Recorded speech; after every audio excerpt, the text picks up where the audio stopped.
Hey everyone! Before we dive in, make sure to subscribe to the channel and drop your thoughts and comments.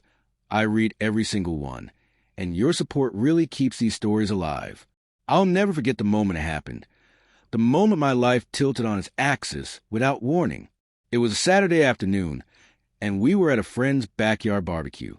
People were laughing. Kids were running around. The grill was sizzling. But something about her seemed off. My wife, the woman I had loved for over a decade, just sat there, picking at her salad with this distance in her eyes. Then she did it, right there, in front of everyone. She slid her wedding ring off her finger and dropped it onto the table. My heart stopped. I don't mean a figurative stop like in the movies. I mean the kind where your chest feels hollow, where your thoughts scatter and panic grabs you by the throat. I didn't say anything at first. I just stared. She looked at me, eyes wide, almost expecting me to explode. But I didn't.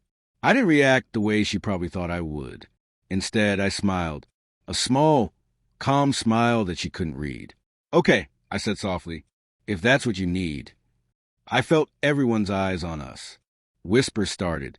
I could hear my own heartbeat pounding in my ears. But inside, I was unraveling. That evening, the questions started creeping in. Questions I tried to push away at first. Why did she take it off? Was it me? Was it something I did or didn't do? Her phone seemed glued to her hand that night. She would step outside for just a second, come back flushed, brushing it off with a casual, "It's nothing." But I noticed the slight tension when I tried to hold her hand, the way she jumped when a text notification lit up her screen. Days passed, and little things began stacking up. Missed calls she couldn't explain. Laughter that sounded rehearsed. Texts she left open just a little too long on her desk. My mind, for the first time in years, started questioning her, and terrifyingly questioning myself. Was I imagining it? Was I being paranoid? Then, one night, I couldn't ignore anymore. I found her phone, left unlocked, as if fate was giving me permission, and I saw the messages. Short, intimate, wrong. Conversations with someone I didn't know, but should have. My stomach turned over like I'd swallowed stones. I read them over and over, each word a stab. She wasn't just distant. She was with him. I wanted to scream. I wanted to hurt her, to hurt him, to destroy everything. But I didn't. I sat on the couch, phone trembling in my hands, feeling like the world was quietly spinning past me while my life collapsed. The next day, I confronted her. Calmly, I called her into the living room, closed the door, and just waited. She tried to laugh it off at first, nervously twirling her hair, saying, "It's complicated." I didn't mean to, but I stopped her. I told her I knew. I told her I had read the messages. Her face went pale, eyes welling up. She tried to explain.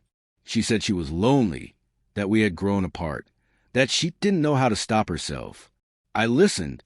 I could hear the guilt in her voice, and I could feel the cracks in her heart mirrored in mine. But nothing she said could erase the betrayal.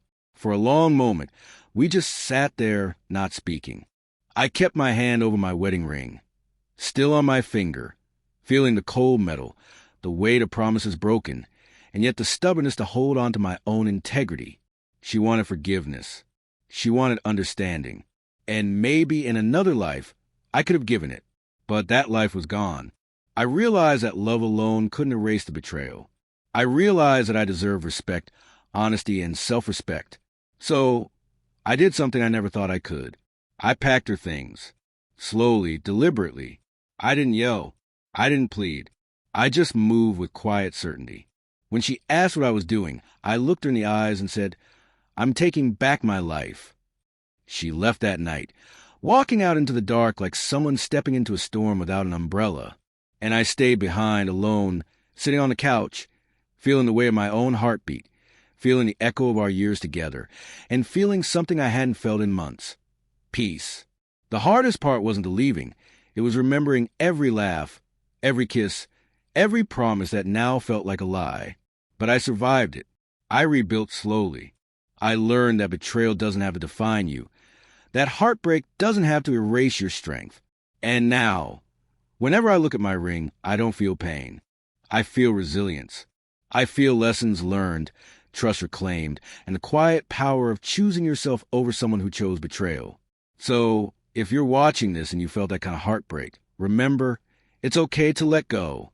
It's okay to protect your peace. And one day, you'll look back and realize that the hardest moments were also the moments that made you unbreakable. If you related to this story, hit that subscribe button. Share your thoughts below and let me know, what would you have done in my shoes?